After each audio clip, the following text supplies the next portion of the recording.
Thanks for checking out this movie review video. So this is for the 2023 film Cobweb, and I'm just going to tell you off the bat, I do recommend this one because it's kind of a hidden gem at this point in time. I watched it by renting it on Vudu, which with tax and everything was only a little bit over $7. So well worth the watch, especially because I think a lot of people are going to enjoy this one. I do have some problems with the movie, so this isn't like a 5 out of 5 stars for me or a 4.5 or anything like that. It's not a phenomenal movie, but it is pretty good, and especially for the fact that I have heard almost nothing about it. I just ended up watching it because I saw a few people online who I usually kind of trust their opinions on movies being like, hey, I checked this movie out and actually pretty good. So I was like, let me give it a go. So let's go ahead and talk about Cobweb. No spoilers, obviously, though. Directed by Samuel Bodin, who also did Lazy Company, Tank, and Marianne. Now, Marianne was that movie that was on Netflix only. I think it's still there. Heard great things, heard it was really well done. I never watched it, but I know a lot of people had said that it was super well done, really kind of creepy, scary, so it makes me want to check it out after seeing this. Written by Chris Thomas Devlin, who wrote the script for the 2022 Texas Chainsaw Massacre, which honestly, I enjoyed enough. I didn't think it was the most phenomenal thing ever, but I enjoyed it enough. And then it stars Lizzie Kaplan as one of the main characters, who was in things like Party Down, which I like her most for, Cloverfield, True Blood, Hot Tub Time Machine, Castle Rock, a bunch of episodes of Castle Rock, and The Night Before. Now, if no one out there has seen The Night Before, that is like a must if you like Christmas movies or like Christmas set movies. And that makes a perfect transition to the fact that this movie starts taking place a week before Halloween.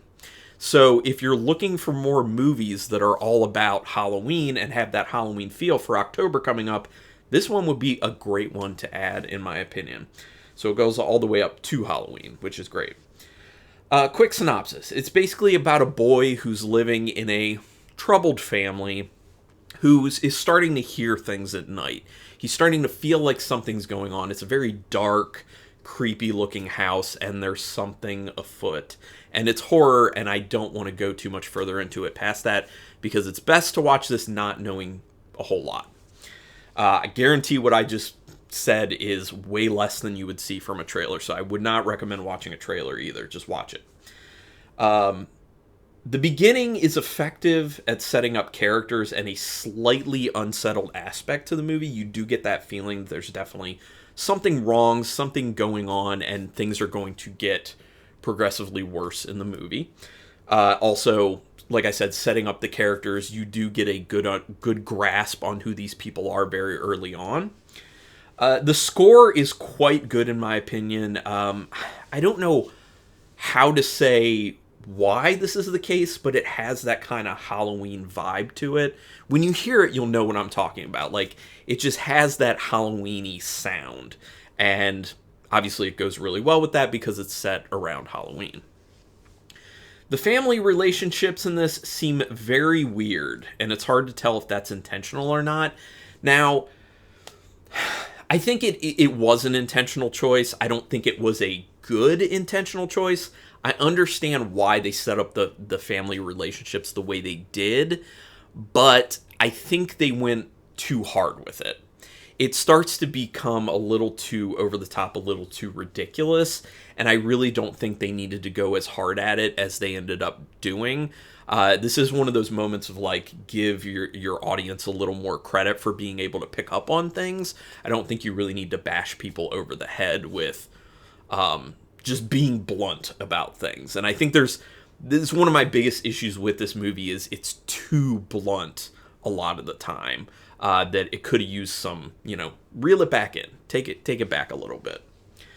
The parents seem to be written as caricatures. This kind of goes with what I was just saying about things being a little too over the top, a little too blunt. The way the characters are played, I think someone could view it as being like, I think these actors are a little bit over the top, but I don't think it's the actors, because I think the actors did a really good job. I think it was what was asked of them from how the script was written and how the director wanted the characters to be. So I place the blame on the script writing and the director for saying, okay, let's make these characters over the top. Let's make them kind of seem like caricatures. Now, maybe that was an intentional thing to kind of make it like that maybe this is a little bit tongue-in-cheek. Maybe we do kind of want to wink at the audience in a sense, but I just don't think it worked that well, at least not for me. I'm sure there are plenty of people it will work for, but for me, it doesn't really work. It made it seem a little too hokey, a little too corny. But, like I said, I did overall quite enjoy the movie, so we'll get into the stuff that was very redeeming about it. The movie does have a leisurely feeling, even when there's, scary, creepy, interesting things happening, which is a very weird kind of interesting thing. I think it has to do with the fact that there has like longer scenes. The pacing is a bit slow, but not uninteresting, not too much uninteresting, or as a whole. I do actually think that the beginning, it's like an hour and a half movie. I think it's an hour and 28 minutes with credits.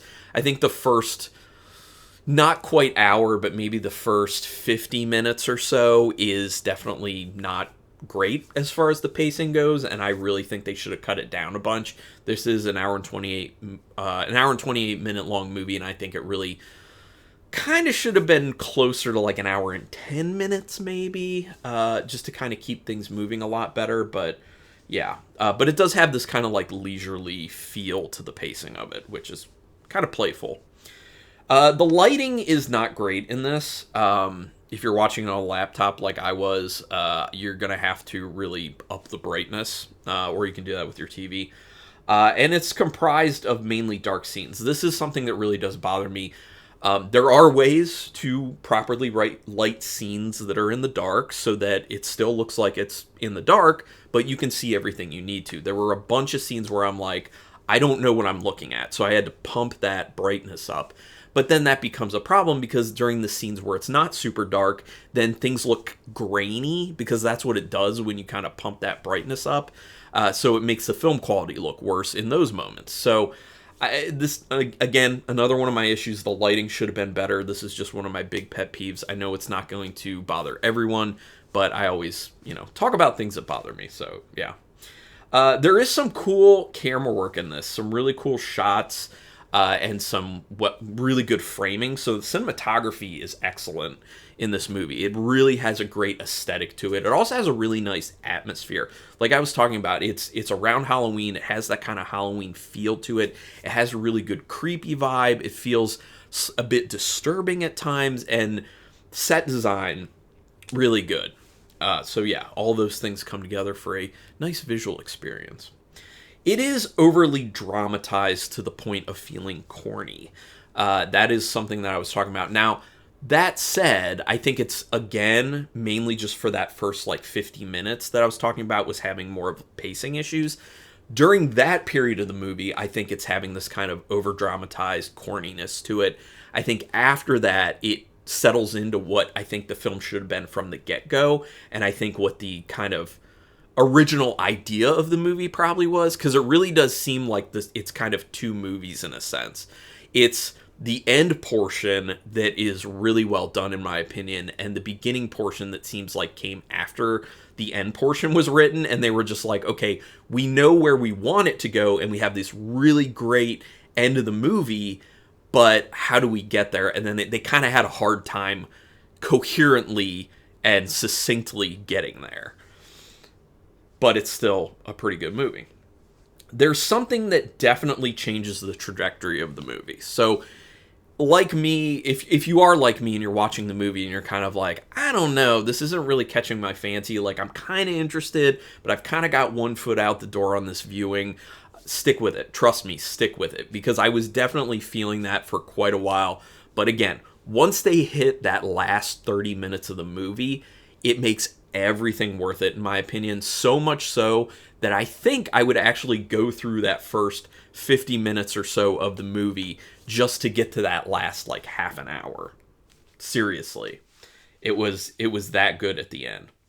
The movie really is just about that last 30 minutes, to be honest. Like I said, it's like they had this awesome idea and they're like, we know how to end it and it's going to be so good. And yes, they did a great job of ending it, but a lot of problems getting to that point, unfortunately. But still, very underrated movie. This will surprise a lot of people. It is heavy on the theme of being trapped with kind of your family and who your family is. This is kind of touched on in a lot of types of movies, not just horror movies, but familial stuff. It's like, this is the family I live with. There are problems with my family, but I can't get away because this is my family in essence. And I'm being very vague about that because obviously I don't want to give too much away because I don't like to do that. But definitely recommend this one. Out of 5 stars with half stars in play, I'm going to give it a very good 3.5-star rating. But this is where I want to hear your thoughts on it. If you haven't watched it, or if you're going to go watch it and then come back here and comment, go ahead and drop a comment down there. Would love to talk about this one, see what other people's opinions are, if you did like it, if you didn't like it, if you're kind of middling on it. Would just love to hear your thoughts on that. But thank you very much for watching this. Do me a quick favor and hit subscribe to my channel if you haven't already. I would greatly appreciate that. That is the best way to repay me for the free content I'm putting out. Also, hit the notification bell button because then you will know when I'm putting up new videos, which I'm doing 3 a week at this point. But regardless, thank you so much for checking this video out. I do appreciate it. And until next time, keep it brutal.